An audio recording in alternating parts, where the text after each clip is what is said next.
is I will shake all the nations. And the scriptural basis or theme for our study is Haggai 2:7. I will shake all the nations, and the precious things of all the nations will come in. So obviously, as our preview mentions, our study is focused on an updated understanding of Haggai 2:7. But who is doing the shaking? What are the nations that are being shook? What is coming out of the nations? How do the nations react to being shook? Now, those are just some of the things that we're going to answer in the course of our study today. We have three portions of the Bible which were highlighted to read during our study. And those three same portions of the Bible will be our summary of the study. So if we get the main points of those three scriptures, we've really got the sense of this study. They are Psalm 2, 1 through 3, Haggai 2, 7 through 9, and then finally Haggai 2, 20 through 22. So let's go ahead and get started. We'll invite Brother Vreeland to start our study with the reading of the first two paragraphs. Within minutes, the shops in old buildings started falling like a pack of cards. There was panic everywhere, and a lot of people said it lasted for about 2 minutes. To me, it seemed like forever. Those are the comments of some who survived an earthquake that struck Nepal in 2015. If you were to experience such a traumatic event, you would not easily forget it. We are, however, at this very moment experiencing a different kind of shaking, a shaking that does not involve a single city or country. Rather, it involves all the nations, and it has been going on for decades. This shaking was foretold by the prophet Haggai. He wrote, "This is what Jehovah of armies says, yet once more, in a little while, and I will shake the heavens and the earth and the sea and the dry land." Thank you for that reading. Question for paragraphs 1 and 2. What symbolic shaking was foretold for our time? Sister Rogers. Well, this is a very unique event. Rather than involving just one city or a particular area, this shaking involves all the nations around the earth. And while some earthquakes can last only seconds or maybe even minutes, this shaking has been going on for decades. Thank you very much. And Brother Fontera. And this symbolic shaking is actually going to yield both positive and negative results. Thank you. Thank you for that clarification. Brother Leon. Also, what's noteworthy here too is that it says, like a literal earthquake, you would not easily forget it. So this type of shaking is very unique. Thank you. So that sets the tone for our study. Let's go ahead and read the third paragraph, Brother Vreeland. The shaking that Haggai describes is not like a literal earthquake which brings only destruction. Instead, it produces good results. Jehovah himself tells us, "I will shake all the nations, and the precious things of all the nations will come in, and I will fill this house with glory." What did this prophecy mean for those who lived in Haggai's time? And what does it mean for us today? We will discuss the answers to those questions and also learn how we have a part in shaking the nations today. How is this symbolic shaking unlike any literal earthquake? Sister Austin? Well, unlike the negative, devastating destruction that a literal earthquake brings, the symbolic shaking, it will produce positive results. And we see in Haggai 2 verse 7, it says, "The precious things will come, and I will fill this house with glory." Very good. And Sister Katie.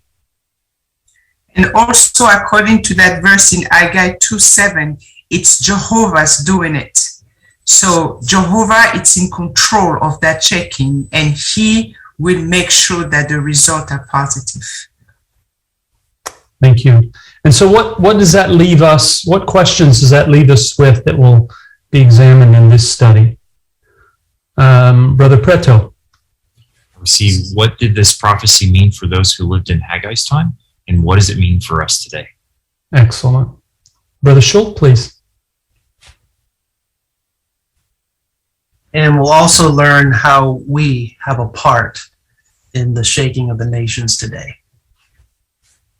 Great. Let's move to our first subheading then, which is entitled An Encouraging Message in Haggai's Day. We'll ask Brother Breedland to read paragraph 4. The prophet Haggai received an important commission from Jehovah. Consider the background. Haggai had likely been among those who in 537 BCE returned to Jerusalem from exile in Babylon.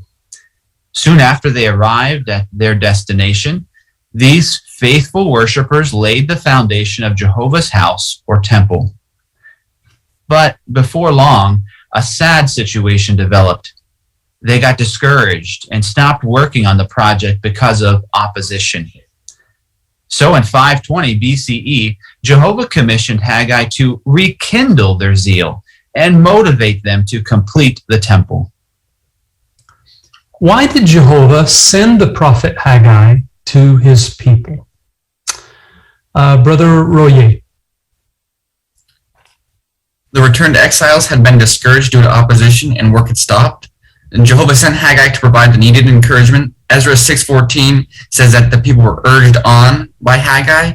So Jehovah used Haggai to motivate the people to complete the work with zeal. Thank you. Sister Isagolian. And also Jehovah's choice of Haggai was wise because Haggai returned with everyone from Babylon. So we can say he had feelings like those people who went through that, and he could relate to everything they've gone through. And thus this encouragement was even more powerful for them. Sister Leon. In Haggai 1:2, the Israelites got distracted. They say that the time has not yet come for the house of Jehovah to be built, even though they came back 17 years ago to restore true worship. So they began building paneled houses for themselves instead of working on Jehovah's temple. So Jehovah sent Haggai to help them refocus on his worship. And Brother White. And we can see how successful Haggai was at carrying out this assignment from Jehovah, because after just 17 years, just getting the foundation done, in another 5 years, they completed the temple. So certainly he was successful in encouraging them to pick up the work.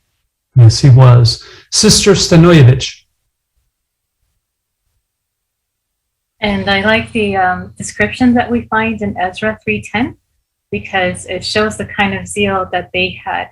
Because it says that when they laid the foundations of the temple, they praised Jehovah. And then the following verses say that all the people shouted with a loud shout of praise to Jehovah.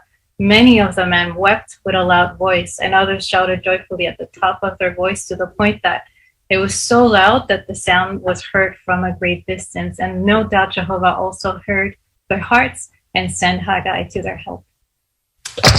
Sister Schultz, please. And it's interesting, they went from the state that the sister was mentioning, so zealous, to where they ended up, completely stopping the work. And how did that happen? Well, it was a slippery downward slope, because in Ezra 4:4, they were discouraged and disheartened from the opposition. And then in Haggai 1:2, it was self-deception. They told themselves, the time has not yet come for the house of Jehovah to be built. So it was very interesting what happened. And yet Jehovah in his love sent Haggai to rekindle that zeal. He knew they still had that potential, but they needed some help. Right. And how do we know that it was successful? The rekindling of their zeal?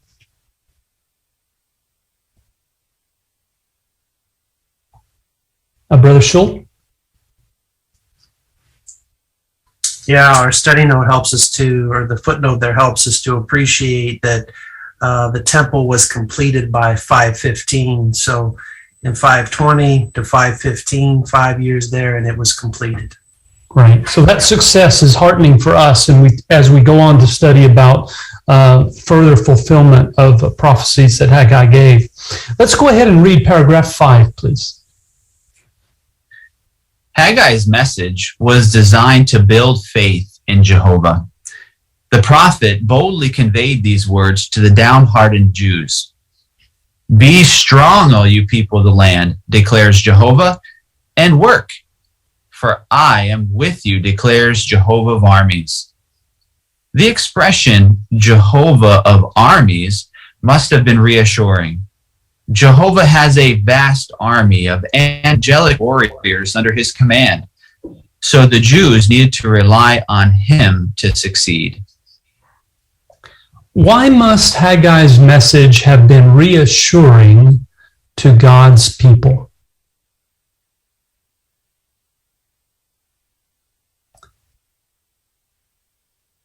Sister Isagolian.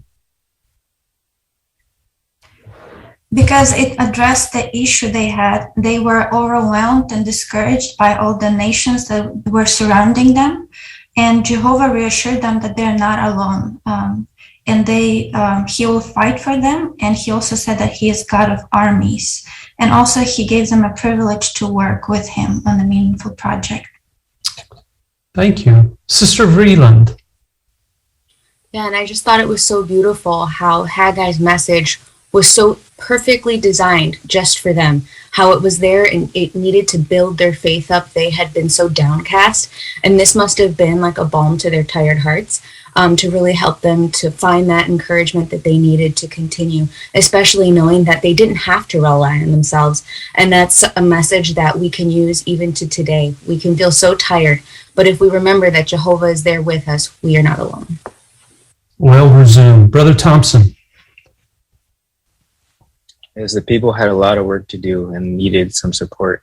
And so that expression, Jehovah's of armies, was a nice reminder of all that Jehovah had done for them in the past, but also that he has all these angelic warriors that they could rely on him to complete the work, that they didn't have to do the work by themselves. And Brother Austin? I keyed in on those two phrases as well. Can compare it to a young child facing a bully at school. How much more emboldened would they be if their big, strong father said, no, I'll be right there with you every day from this point through the rest of school. Not only will I be there, I've got 1 million people behind me that are going to be there to support you too. They're going to have no problem. Well, Jehovah said, I'm going to be with you, and these myriads of angels are under my command. They're going to be there to support you too. It definitely emboldened them. Very good. And Brother Liam. And maybe when they felt some opposition, they wondered did Jehovah even bless their work? And so maybe that's why they gave up. And they're only human, but in Haggai 2:4, Jehovah was even encouraging those taking the lead, Zerubbabel, and also the high priest, and telling them to be strong. So with this type of encouragement, they had Jehovah's backing. Excellent. Let's go ahead and read paragraph 6, please. Jehovah inspired Haggai to deliver a message that described a symbolic shaking of all the nations. This revelation reassured those disheartened temple builders that Jehovah was going to shake up Persia, the world power that encompassed many nations of that day. And what would result from that shaking? First, God's people would finish the construction of the temple. Then, even non-Jews would join them in worshiping Jehovah at that restored temple. What an encouraging message that must have been for God's people. What would result from the shaking that Haggai foretold?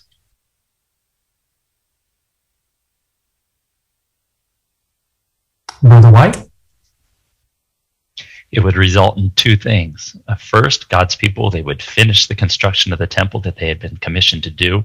And second, even non-Jews would end up joining themselves or joining the Israelites in worshiping Jehovah there at the temple. Very good. And Zechariah chapter 8, verse 9 compares the situation at this rebuilding time to what previous event in the history of the nation of Israel?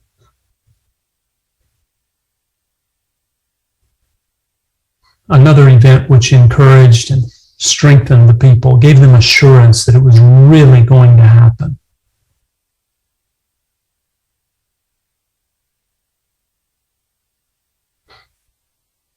Sister Schultz?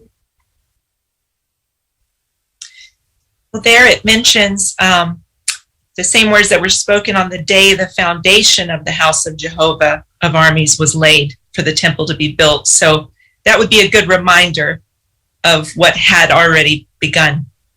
Exactly.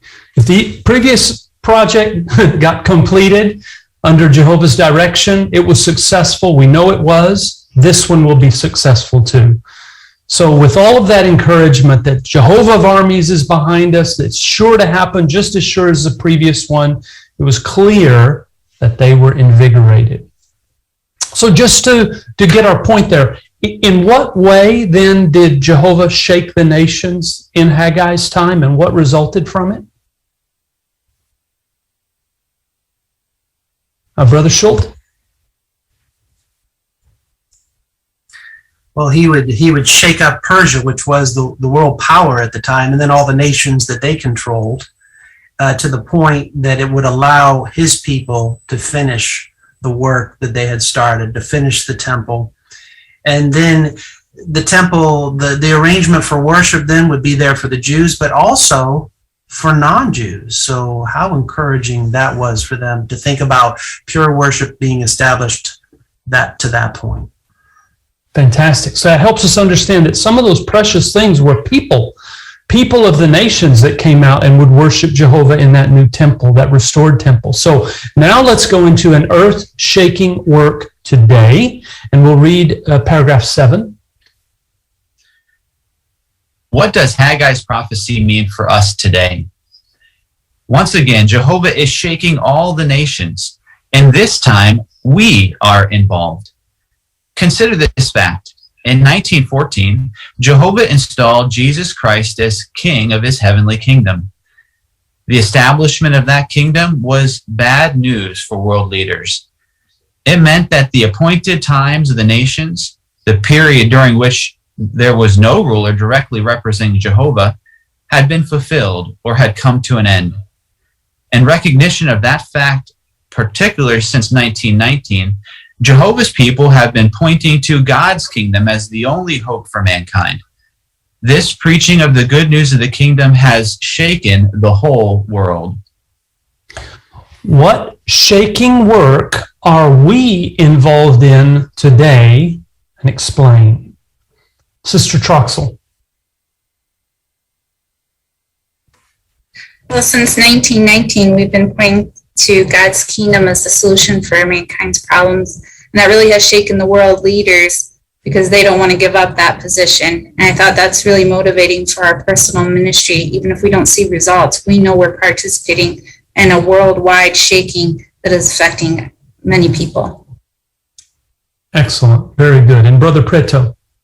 And we recognize that it is God's kingdom that's going to bring a solution to all of mankind's problems. And we see that in Luke 21:24, it helps us to appreciate that Jerusalem will be trampled on by the nations until the appointed time of the nations are fulfilled. And so with the establishment of God's kingdom in 1914, that fulfillment has now taken place. And so we can see that the founding of God's kingdom is bad news for world leaders unless they choose to look to God's kingdom for comfort and hope.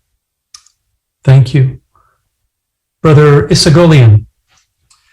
And in that regard, it's so reassuring to look at the illustration that's connected to this paragraph. We see that we find ourselves in a direct lineup dating all the way back to Haggai Today we are phone witnessing, we're letter writing, and at times we can even ask ourselves, does this have any good results? Because we don't get that immediate feedback as we would if we're at the door. But again, what's so reassuring with this article, that every letter we write, every phone call we make, every message we leave is like a small tremor that contributes to this large earthquake that really helps these honest-hearted ones to come to Jehovah's temple. Very good. And Sister Katie, please. And this illustration also helps us to understand that it doesn't matter the form of service that we're having. Is it from door to door? Is it letter writing? Is it telephone call?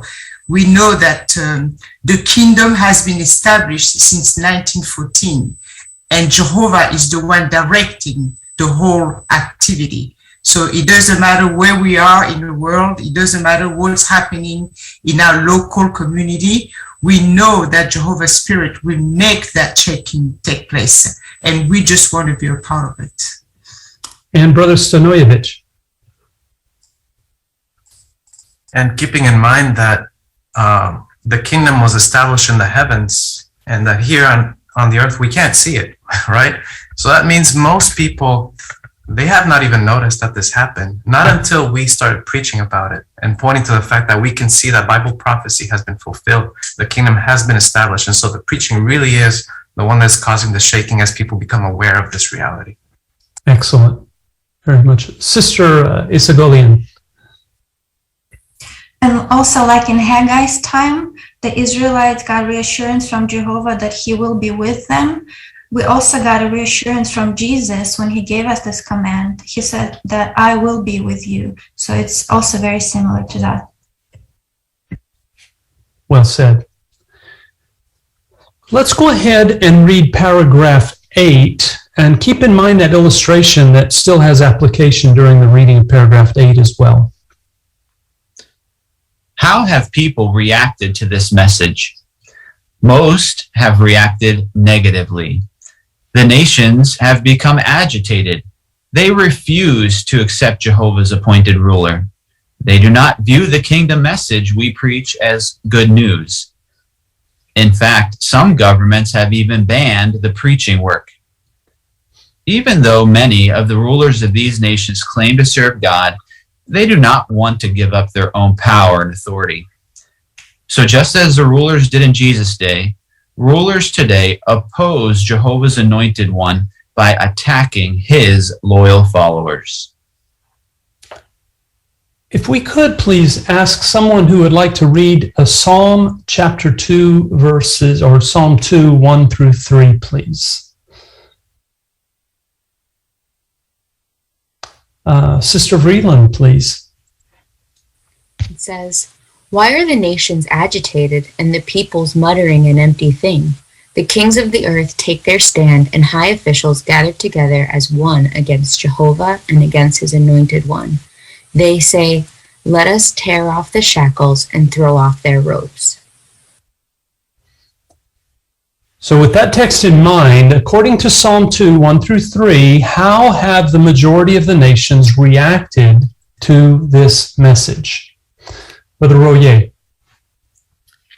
It's been a negative reaction. Psalms 2 use wording like agitated, so world leaders don't view it as good news, and in fact, they stand opposed to it. Now, what's the significance of that word agitated in the context of our study? How do we know it applies to this study? What are we talking about? Brother White? Well, we're talking about shaking. Agitated would be a synonym for that, something that's becoming disturbed and shaken up. Excellent. Further comment on the reaction of the kings of the earth to that shaking? Brother Austin? I think it's an interesting reaction because they're claiming to be worshiping God. They may even have it printed on their documents that they trust in God. They claim to, but then when it's taking them out of the equation, they're no longer going to be ruling. It'll be God. They don't want anything to do with it. Sister Rogers. Yeah, to follow along with that thought, verse 1 speaks of the nations or the people, they meditate on empty things. Yeah, the empty things they keep muttering or meditating on. So really, they have no realization as to Jehovah's sovereignty, and they just keep putting trust in these earthly governments. Sister Stanojevic? And this exposes how fragile these governments are, because just like a building that looks unshakable, but it crumbles during an earthquake. That's what this news does for them. And they will be so desperate to cling to their power that verse 2 says that they gather together as one against Jehovah. And this unity will only feed their false sense of power, making them think that they're unstoppable, like verse 3 says. Sister Austin. And we clearly see this negative reaction in Russia. They view our organization as extremist, and the authorities, they continue to aggressively attack our brothers and sisters, imprisoning them. So we clearly see that they don't view our message as good news. Thank you. And Brother Thompson. They refuse to accept Jesus. As you notice in the picture, they also refuse to accept us. But in the end, Jesus will come to his full power with the mighty angels and stop all those that are attacking us, his loyal followers. Appreciate it. And staying with that image for just a moment, the two images on the left, between them, there's sort of a chevron or arrow between those two frames, and on the right there's a arrow indicating seemingly that the event on the far left has some connection to the image next to it, and the same for the two on the right. Any comment about the significance of that, or what those are explaining about, or why that device was used? Brother or Sister Leon? So the picture shows that our brothers doing Packard work at 1938 and advertising Brother Rutherford talk, which is Face the Facts, and it warns of the Catholic and fascism bid for the world power. So at that time, the world powers were going to go into war soon. But our brothers and sisters, they were zealously proclaiming kingdom good news and urging everybody, including the world leaders, to serve God and Christ the King, showing that they wholeheartedly supported the kingdom. Thank you for that. And Brother Isagolian. An additional detail to this illustration is we see the two color bands at the bottom. We see Haggai 2:7 and followed by 3 images, which describes the first shaking of the nations, this opportunity for them to repent and come to this relationship with Jehovah. And then we see the gold band at the very end, and that describes the final shaking, which is the destruction of those who did not listen or heed the warnings of that first shaking. Excellent. And those arrows or those that graphic device that's there shows that the zeal of the Israelites returning in Haggai's time is paralleled by the zeal of those that Sister Leon mentioned in 1938 were boldly marching to give that message, and then how the active work that we're doing today to advise people about the kingdom rolls right over into that kingdom-taking action. Let's continue with reading of paragraph 9, please. How does Jehovah respond to the negative reaction of the nations? Psalm 2:10-12 answers, "So now, you kings, show insight. Accept correction, you judges of the earth. Serve Jehovah with fear and rejoice with trembling. Honor the Son, or God will become indignant and you will perish from the way, for his anger flares up quickly. Happy are all those taking refuge in him." Jehovah kindly grants these opposers a window of opportunity. They can still change their minds and accept Jehovah's kingdom. However, time is running out, We are living in the last days of this system of things. It has never been more urgent for people to get the facts and make the right choice. How does Jehovah respond to the negative reaction of the nations? Brother White. He points out to them what it is that they're doing wrong, the action that they need to take to correct that, and then finally, he kindly gives them the opportunity to make those needed changes.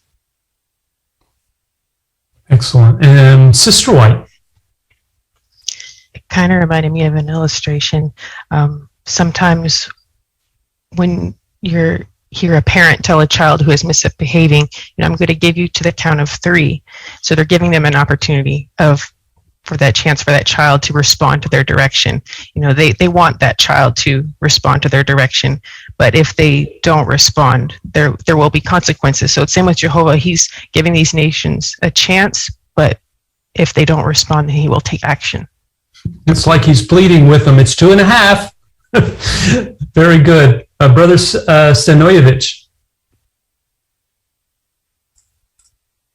In effect, he's also telling them that these shakings that they're experiencing right now, they're not the real shaking. They're just the foreshocks leading up to a real final shaking, and that they still have time to react and to find cover in the kingdom, really, so that they can be protected when the final shaking comes. Brother Schultz.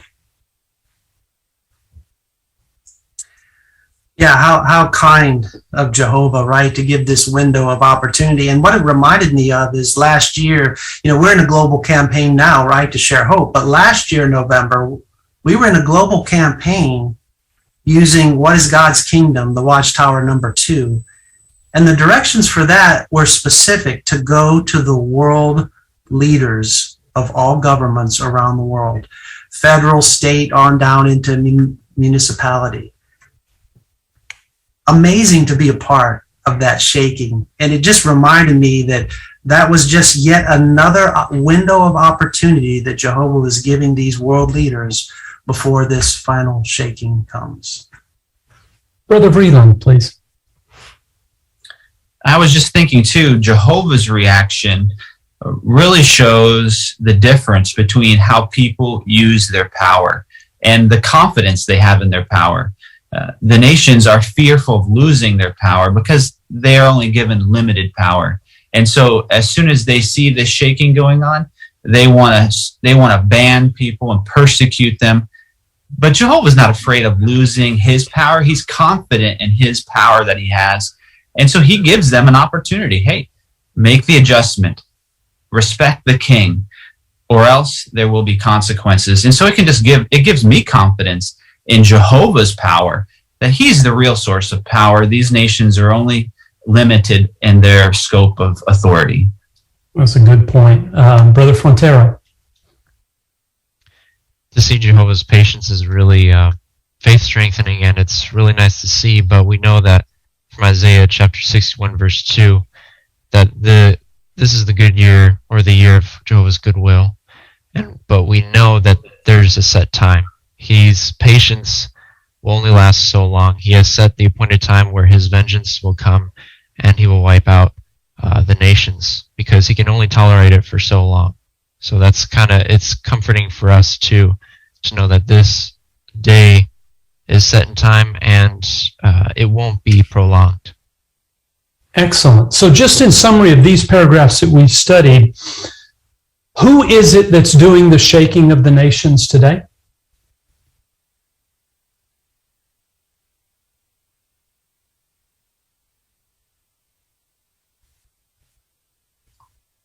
Brother Schultz? So Jehovah's doing the shaking, but he's doing it by means of the global preaching work. Matthew 24:14. This good news of the kingdom will be preached in all the inhabited earth. And who are not reacting well to that shaking, or will not react well to that shaking?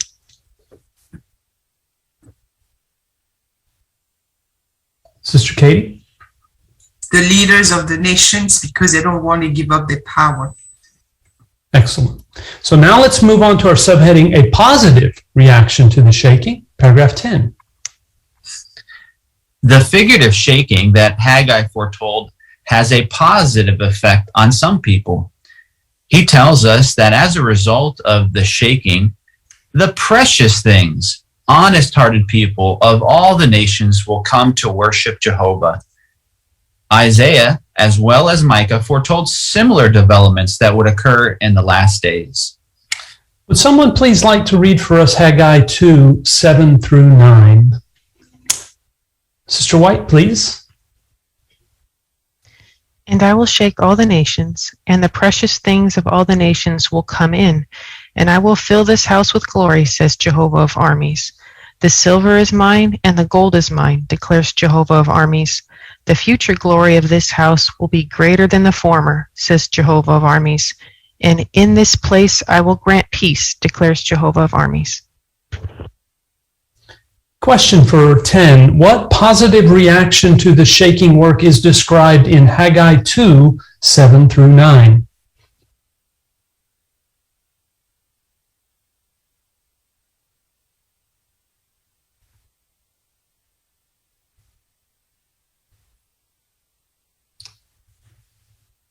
Sister Leon.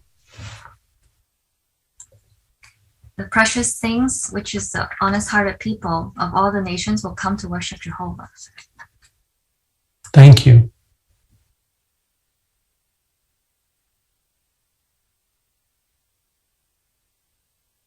And Brother Stanojevic?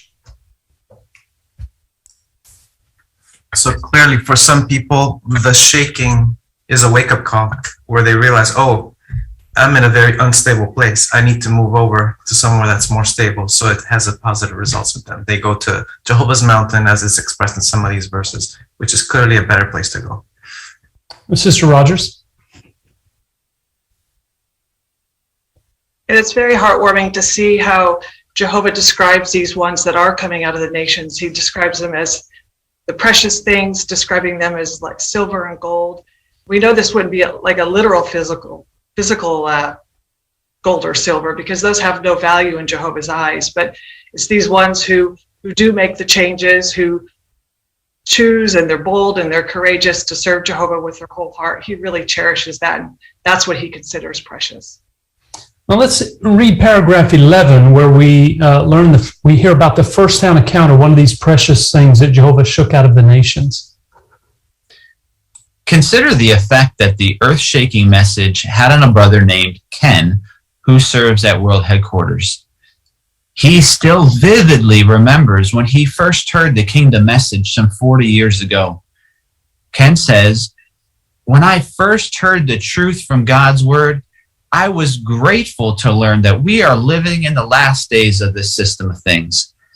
I saw that in order to win God's approval and gain everlasting life, I had to escape from this unstable world and stand firmly on Jehovah's side. I prayerfully did so immediately. I left the world behind and fled to the security of God's kingdom, which cannot be shaken." How did one brother react to the kingdom message when he first heard it? Brother Preto? Now we see really gratitude that he had, as he says that he was grateful to learn that he was living in the last days, and that not only was it now the understanding of this, but now he knew he had to take action. As he brings out that he knew he needed to gain God's approval. In order to do that, he needed to escape from the unstable world and then take Jehovah's stand. So it was an understanding, and then it was the action required. Very good. Thank you. And Brother White? And we could compare his actions to those of someone who is in a unstable building in a literal earthquake. If they realized the building was poorly built, it started to move around them, their reaction would be to flee from it, to get out. So we can see how this shaking is having this effect on those who are in the unstable world around them. They flee to the safety of God's kingdom. Excellent. Let's move on to read paragraph 12, please. Jehovah has obviously been blessing his people. During these last days, we have seen a huge increase in the number of those worshiping him. In 1914, there were just a few thousand of us. Now there are over 8 million actively worshiping God, and millions more join us each year to commemorate the memorial. In this way, the earthly courtyards of Jehovah's spiritual temple, his arrangement for pure worship, have been filled with the precious things of all the nations. Jehovah's name has also been glorified by the changes that ones make as they put on the new personality. How has Jehovah's spiritual temple been filled with glory during these last days?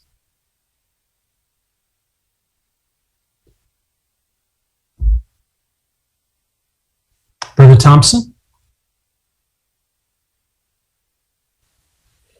Well, in 1914, there was only just a few thousand of God's people, Jehovah's Witnesses, but only 100 or more plus years later, we have over 8 million. That is enormous growth in this very short time here in the last days. And Sister Vreeland?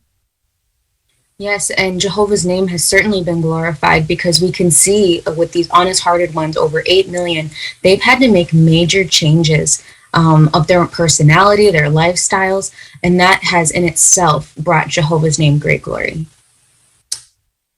It has. Sister Isagolian.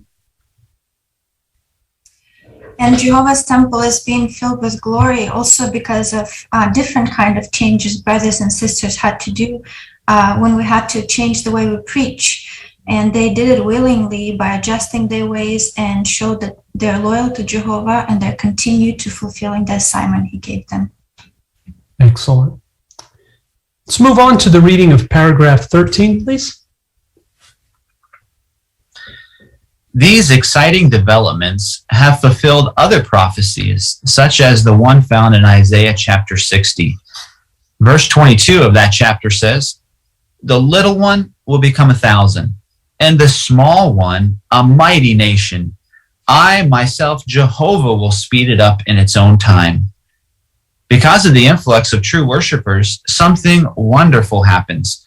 These precious things bring with them various skills and abilities, along with a willing spirit to join in the preaching of the good news of the kingdom. Consequently, as Isaiah expressed it, the milk of the nations is being made available to Jehovah's people. With the help of these precious men and women, the preaching work is being carried out in 240 countries, and literature is being produced in over 1,000 languages. What other prophecies have been fulfilled by these exciting developments? We have the cover illustration of this issue of the Watchtower to reinforce that. Brother Austin? Well, Isaiah 16 talks about the milk of the nations. Certainly those who have come into Jehovah's organization, bringing their talents, their skills, they've given their all to Jehovah and made use of these. We have the website that so many languages are being produced, so many things simultaneously.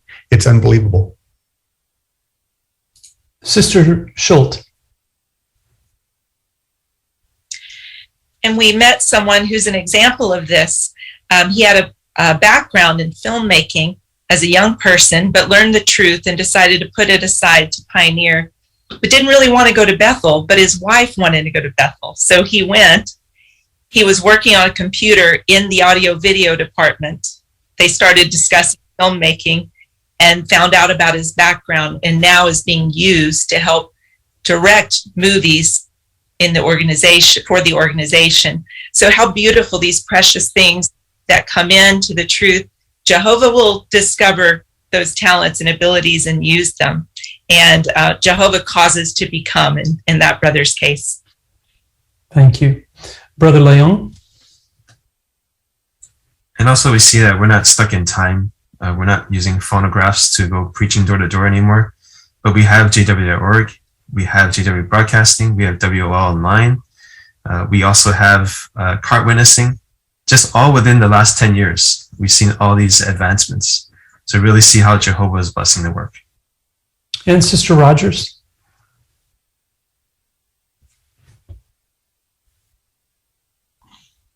And just looking at this picture, I'm just imagining what Jehovah's view must be from the heavens, looking down at all these different ones, precious ones throughout the earth, that they're having a share in this prophecy. They're from all different backgrounds, they're from all different ages, and yet Jehovah cherishes everything that they're giving to him, and he really appreciates them having a share in this work.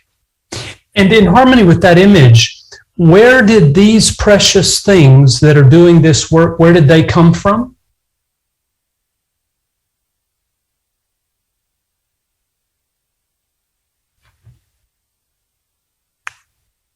Brother Leon? They come from all the nations. And it's interesting to note too that in any part of the world, the preaching work is always going on. And in any part of the world, while we're sleeping, there's also someone learning about the Bible. Isn't it?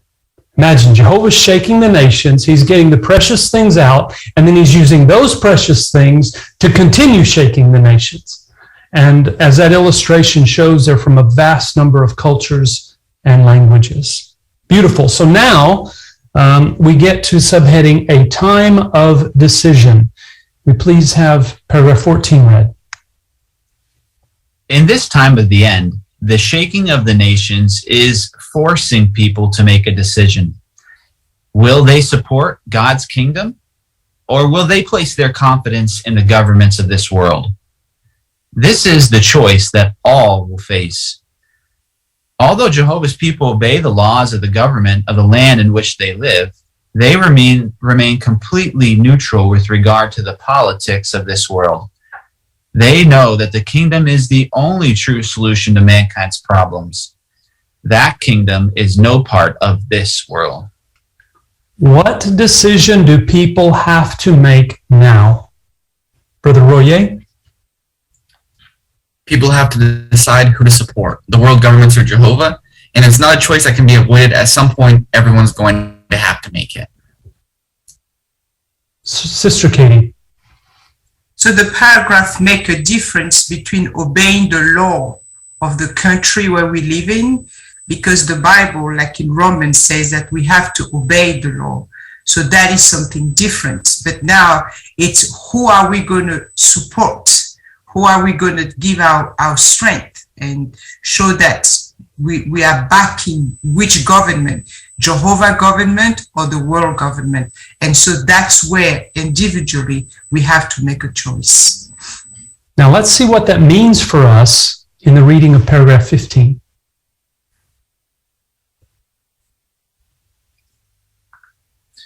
The book of Revelation describes a testing of the loyalty of God's people in the last days. That testing will continue to bring intense pressure on us.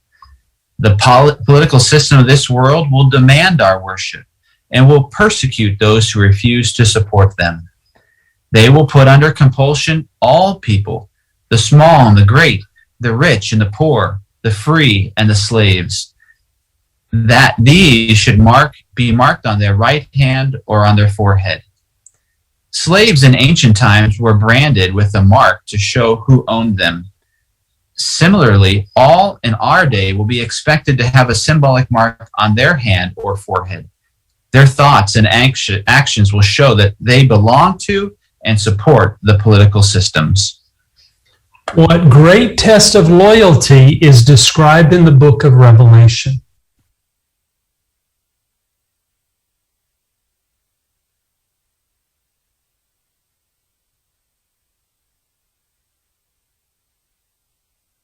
Sister Leon. In Revelation 13:12, talks about the beasts make people worship wild beasts, which is the political system. And then 15, it can kill all those refuse to worship the image of wild beasts. So this depicts severe persecution. It means that Jehovah's people will stand out because they don't have the mark and will make a sacrifice because of supporting God's kingdom. Very good. And Sister Troxel. And the branding that it mentions says that it would be on their hand or their forehead. So we want to analyze, do we have this mark or this branding by our actions or our thoughts? And it might be easier to say that where our actions don't show loyalty, but we also want to analyze, do our thoughts show any loyalties? Are we developing this mark? Right. And what mark do we want to have in contrast? Sister Katie? We want to have Jehovah's mark. And as it's pointed out in Revelation 13:16, every one of us will be involved, because that verse said, the small, the great, the rich, the poor, the free, the slaves. So it means that it doesn't matter who we are going to have to decide which mark we want to put on our front head. Now let's see why that's urgent in paragraph 16. Will we accept this symbolic mark and give our allegiance to political governments? Those who refuse to receive the mark will face difficulties and danger. The book of Revelation goes on to say, nobody can buy or sell except a person having the mark. But God's people know what God will do to those who have the mark mentioned at Revelation 14:9 and 10. Rather than bear that mark, they will, in effect, write on their hand, belonging to Jehovah. Now is the time to make sure that our loyalty to Jehovah is strong. If it is, Jehovah will gladly claim us as his own. Why is it urgent to strengthen our loyalty to Jehovah now?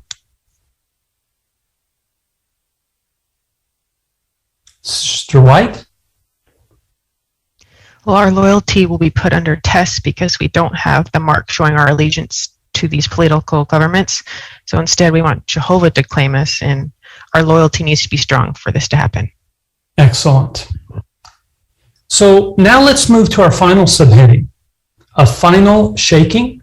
Paragraph 17, please. Jehovah has shown great patience during these last days. He does not want anyone to be destroyed. He has given all an opportunity to repent and to make the right decision. But his patience has limits. Those who reject this opportunity will find themselves in a situation similar to that of Pharaoh in Moses' day. Jehovah said to Pharaoh, "By now I could have thrust my hand out to strike you and your people with a devastating plague, and you would have been wiped out from the earth. But for this very reason I have kept you in existence, to show you my power and to have my name declared in all the earth. All the nations will eventually have to know that Jehovah is the only true God." How will this happen? What do we need to remember with regard to Jehovah's patience?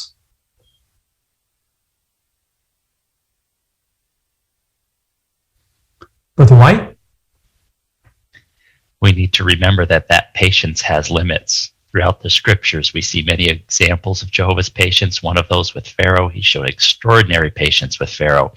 But eventually that patience ran out and Pharaoh faced the consequences. So we want to make sure that we are serving Jehovah so that when his patience runs out, we're on the right side of that. Good reminder. Please, if we could go ahead and have the reading of paragraph 18, please. Century after Haggai's day, the Apostle Paul was inspired to show that the words found at Haggai 2:6 and verses 20 through 22 would have a future fulfillment. Paul wrote, "Now he has promised, yet once more I will shake not only the earth, but also the heaven." Now the expression "yet once more" indicates the removal of the things that are shaken, things that have been made, in order that the things not shaken may remain. Unlike the shaking mentioned at Haggai 2:7, this shaking will mean everlasting destruction for those who, like Pharaoh, refuse to acknowledge Jehovah's right to rule. Who would like to read Haggai 2:6 and 20 through 22? Brother Leon. Haggai 2:6. For this is what Jehovah of armies says, yet once more in a little while, and I will shake the heavens and the earth, and the sea and the dry land. Verse 20 to 22. The word of Jehovah came a second time to Haggai on the 24th day of the month, saying, Say to Zerubbabel, the governor of Judah, I am going to shake the heavens and the earth. I will overthrow the throne of kingdoms and annihilate the strength of the kingdoms of the nations. And I will overthrow the chariot and its riders, and the horses and their riders will fall, each one by the sword of his brother. What other type of shaking is described at Haggai 2:6, 20-22? Brother Stanojevic? Especially in Haggai 2:22, it makes it clear that this shaking is one that's a lot more severe because it will mean overthrowing kingdoms and essentially will mean destruction. And Brother Isagolian? And what's also interesting, noteworthy, as we just read, that the opening words of verse 20, it starts by saying that the word of Jehovah came a second time to Haggai. So if there was a second time, there must have been the first time. And that first time we read in Haggai 2:7, where it already mentioned this is the shaking of the nations that we've been discussing thus far. And the second time, when Jehovah talks to Haggai at that time, he's talking about the shaking of the heavens and the earth. So the first shaking is an opportunity for repentance and salvation, and the second or final shaking will be everlasting destruction.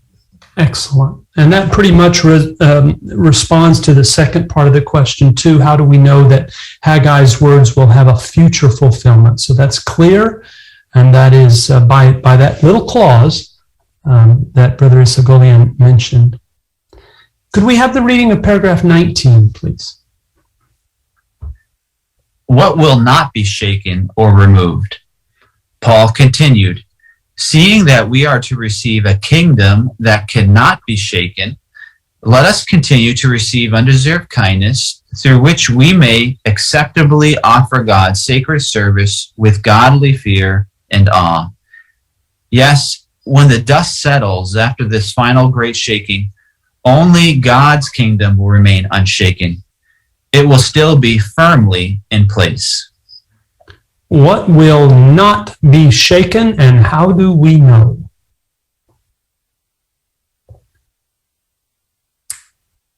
Brother Stanojevic?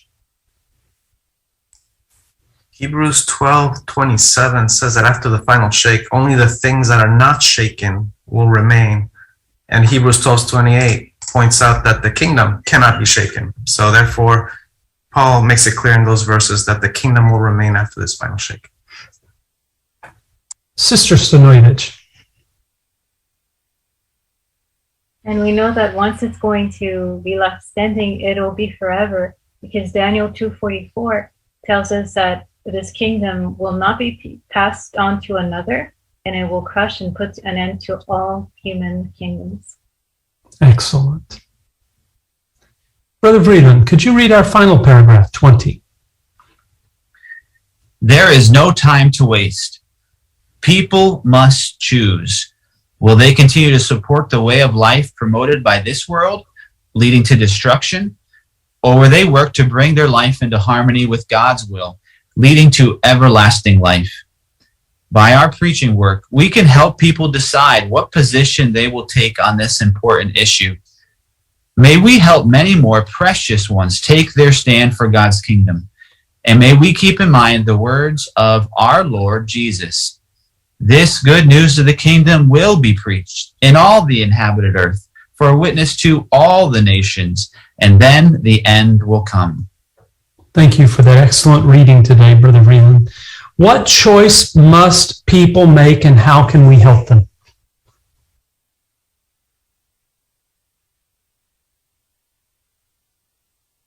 Sister White. By means of the preaching work, we need to help them to decide whether they're going to live their life in support of this world or in harmony with Jehovah's will. And Sister Schultz. This is so motivating because every time we're in the preaching work, whether or not we're assisting one of those precious things to come in or not, it's successful because it says we can help people decide what position they will take on this important matter. So that will happen every time we preach. Excellent. So now, in summary, what have we learned that may be new to us about this shaking of the nations described in Haggai? We have three scriptures that we read today. The first was Psalm 2, 1 through 3.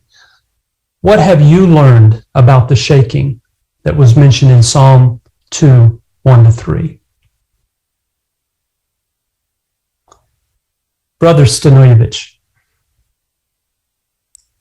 We have learned that there will be a negative reaction. So when the nations are shaken, many of them will simply just stand against Jehovah and his anointed and refuse to bow down to the kingdom.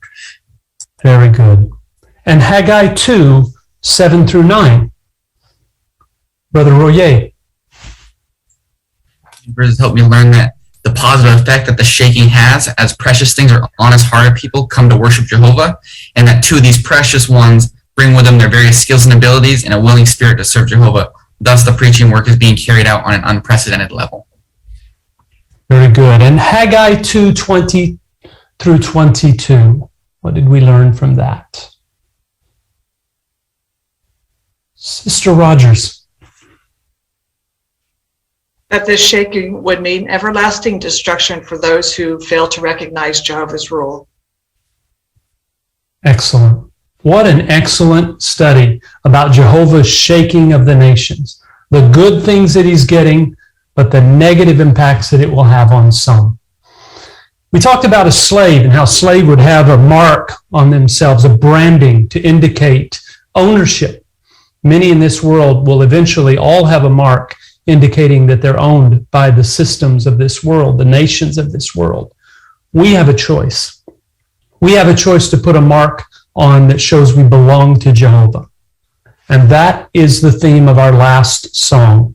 Song number 40 asks the question, to whom do we belong? And after we sing that together, we'll invite Brother Schultz to conclude with a word of prayer. Song number 40.